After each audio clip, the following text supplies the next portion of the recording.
Today I'm going to show you how to hack a pattern, a bodice pattern or a dress pattern, that you can then add in some side gathers. I don't really want gathers over my tummy because it tends to make me look a bit pregnant, so I worked out a way of putting the gathers in the side of the pattern without actually adding in panels and things, so it's fairly easy to do. There's just a little bit of a hack to the pattern. So what you end up with is a side piece that looks like this. So it's just gathered in this section here, which gives me the extra I need over my hips and over my tummy without emphasising my kind of apple shape across the front. Quite an easy pattern to do, quite an easy hack to do, and you can do it on any pattern. So it's pretty much, if you spent ages getting a pattern to fit you around the bust and around the bodice, it means you can use that rather than having to start all over again with a new toil. If you've already toiled the top half of your pattern, you know it's going to fit you, then this will work absolutely fine. So I'm going to do this hack on the Tilly and the Buttons indigo pattern. I use this pattern quite a lot. It's quite a nice easy one to hack. You can alter the sleeves, you can have it full length and do a maxi. I've done quite a few things with this. You can alter the neckline depth. So I've decided to do it on this one so that I can get rid of having these flouncy bits that kind of sit just on my apple tummy. So this was my original bodice pattern. You can see I've probably messed about a little bit with it, and I've lowered the neckline occasionally, so that's why it's snipped in like that. So basically all you're going to do is copy, I use cross and dot paper, but you can use anything really. Copy the top half of your pattern, and this normally is cut off at this point to add the skirt length to it. So I've marked my dart on, so everything else remains the same. So I've marked my dart on, got my fold line the same, I've gone for the lower neckline, and then all you're going to do is bring out the side piece here.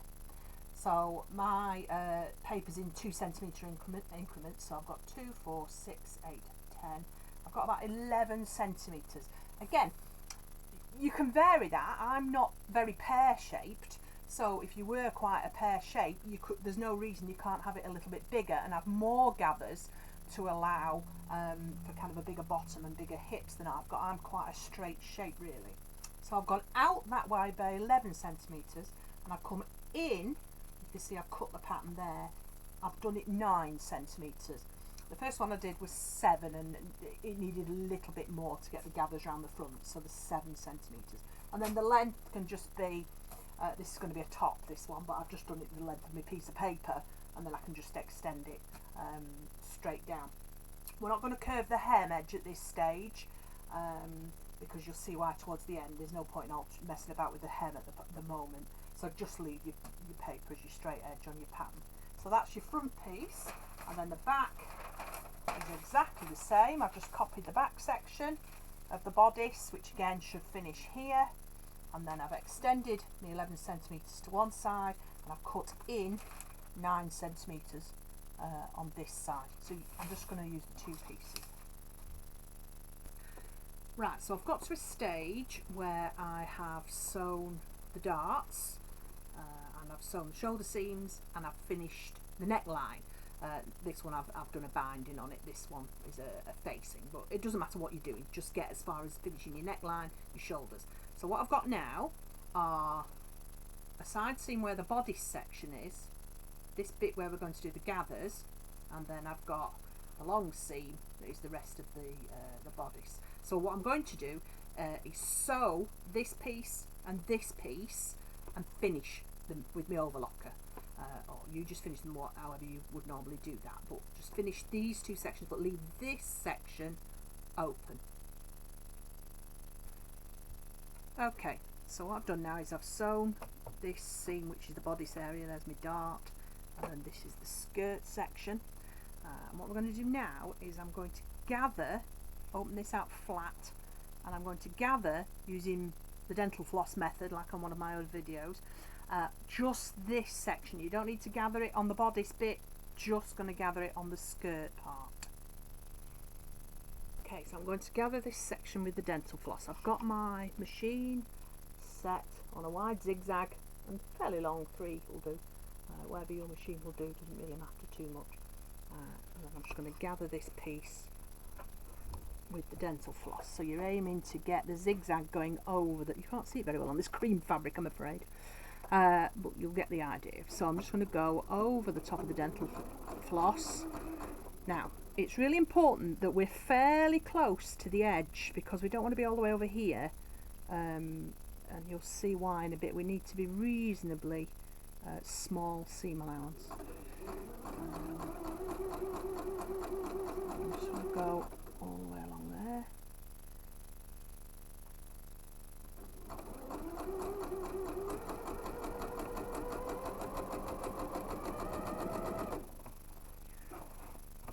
This is my side seam. I'm just going to go over the top of.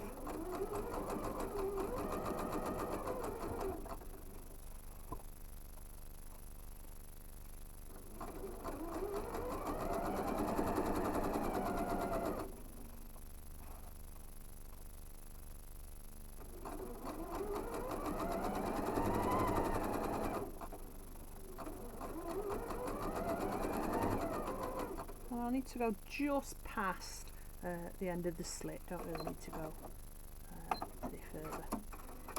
Okay, so there's my dental floss under the zigzag stitch, so that I can now gather it up.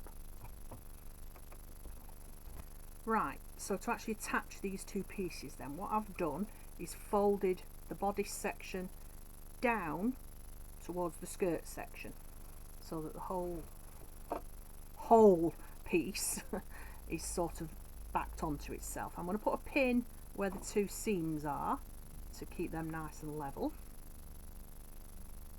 and then I'm going to gather it, but just by pulling the dental floss and easing it along so that I've got nice even gathers. Now at the end where the slit is, I need to make sure the fabric is straight and on the grain, because what we're going to do is kind of a dart, really, is the best description I can give you of it, almost like a fisheye dart. Where's my dental floss? There it is. So gather me seam. This is a nice soft cotton poplin, this, so I can have quite nice small gathers. If I was using something a bit stiffer, I need to just tweak that a little bit. Right, so once I'm happy with that, a pin in it.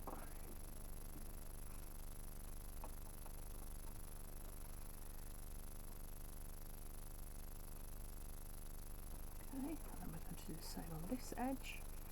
Again, make sure I've got the fabric straight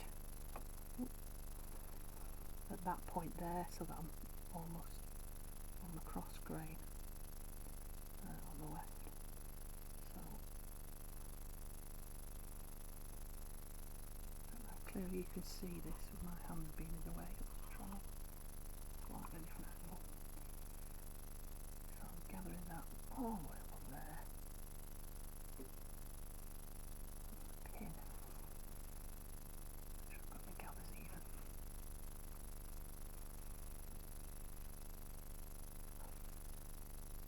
Pins in it. Nice and flat. Okay. So what I've got in effect is the raw edge from the bodice and the raw edge of my gathers together, and the two seams match, and I've tried to get that as much on the grain line as I can there. What I'm going to do now is sew this, but I'm going to start at the centre and I'm going to get as close to my dental floss as I can. We really want this bit to be narrow, because what's going to happen is as we get to the end, we're going to taper to a dart point, like on as if this was a fisheye dart. And if you do it too deep, your taper will be too chunky and it just won't look right. So try and get it as fine as you possibly can, and you'll probably come off a good 3 or 4 centimetres before it actually kind of ends up at a point. And the best way to do it is to start in the centre and go to the end, and then flip it over, start in the centre and go to that end. If if you try and start at this end and go all the way across, you won't get it even. It's ever so difficult to do it like that. So start in the centre and you'll find it much easier to do. So we're just going to get it flat on the machine, and I'm going to try and get quite close to the dental floss if I can.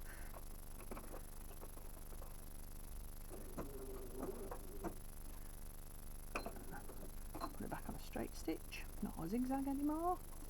I'm always forgetting to do that and have to start again. Right, so here we go. So I'm just going to go gather over the top of all my little gathers. And when I get to this edge, make sure I've got gathers. I'm holding the dental floss to keep it nice and taut in that corner. And then I'm going to start to taper off to a dart point about there. And obviously, as with a normal dart, I'm not going to cut the thread. I'm just going to lift the threads out of the way and then knot these by hand. And I'm going to start at the other side to the other point of the dart. That way I should be able to get them reasonably even. So I'll flip it over this time. I can see where I started last time, so I start in the same sort of place, and I know I want to be kind of 3 or 4 centimetres over here. Let me get hold of the dental floss so I can keep it nice and taut. Okay.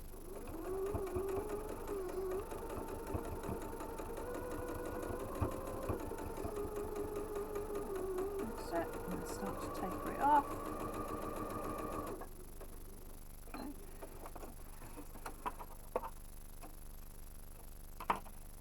So now I'm just going to take the pins out, take the dental floss out, and then we'll show you what that looks like on the other side. Now, because what you end up with here is a raw edge, we don't want it fraying, so you need to do something with that. I've overlocked mine, but you could use a piece of bias and just wrap the bias over it and sew that on, and it's just a nice easy way to kind of tidy up that raw edge. So that's what it's like on the inside now, and on the outside, I can get into it. So I've done one side so far. On the outside, you've now got your gathers, and where we've gone off into a dart at the corner, once this is pressed out, it'll look fine. It works well on a pattern like this because the dart ends kind of get lost. If it was plain, they might be a little bit more obvious, but on a busy pattern like this, you know, it works quite well hiding the edges. So now you can see there's my bust seam, there's the dart, this is my panel that I'm going to have that's all gathered over my hip, and they just come round to the front edge. So I'm going to do the other side and then I'll show you what the finished look is like. It's nearly finished, sleeves and hem to do. So the reason I put it on the mannequin is so I can explain to you about what's happened at the side and how that affects the hem. You remember at the beginning I said we don't alter the hemline until we've finished because we're not sure what's going to happen. So as you can see at the side now, I'll put it on the mannequin, you can see that. So here's our gathers, and the hem pulls up ever so slightly at the side, and that's because we've lost a couple of centimetres here, which is why, when I was gathering, I was talking about it being important that we kept it quite narrow, because that minimised the amount of uplift that we've got as a result of these gathers. So with this dress one that I'm actually wearing, it didn't make a massive, you probably can't see the hem, try to tip it down so you can see the hem. It didn't make a massive amount of difference at the side because the length of it overall kind of dragged it back down into shape, and I think on a maxi dress it's not going to make any difference, but because this one is going to be a top, I've designed it to wear with leggings or jeans, it will make a difference. So it's lifted this edge up, not by a lot. So what I'm actually going to do with this one is curve the hem and actually physically make it shorter at the side here. I've got another shirt pattern that's got like a curved dipped edge here, so I'm actually going to use that other pattern and copy the hem basically, to kind of give me the curve here that I want. And then that way it won't be noticeable that this edge has been lifted up by these gathers. But as you can see, the gathers give me the extra bit over the hip that I need to allow for that, without giving me any extra bulk across my tummy, where I don't really want it, but I do need it at the sides. I don't have much of a waist, and then obviously I flare out to my hips, so it means I've not got all these gathers emphasising down the middle bit. So I'm going to put the sleeves in next, and then I'll deal with the hem, and then I'll put it on to show you the finished look. You can see now we're all finished, so I've got the gathers at the side here to go over my hip. I've curved the hem to allow for the fact that it's risen up slightly at the side, so then I've got this nice drop front shirt and back effect, which I've copied from another pattern. I'm forever swapping things around on patterns. It's dead easy to do. Pinch a bit off one pattern and stick it on another. So yeah, really pleased with that. No gathers around my tummy, so it's avoiding that, but then I've got the room on the hips to allow me to sit down and have a little bit of movement. This is a nice cotton lawn. I think it's from Minerva Fabrics. I'm quite into anything with buildings on at the minute, so I've got lots of fabrics like this. So really pleased with it. Hope you found that useful and that you'll have a go at doing some side gathers on a pattern you've already got yourself.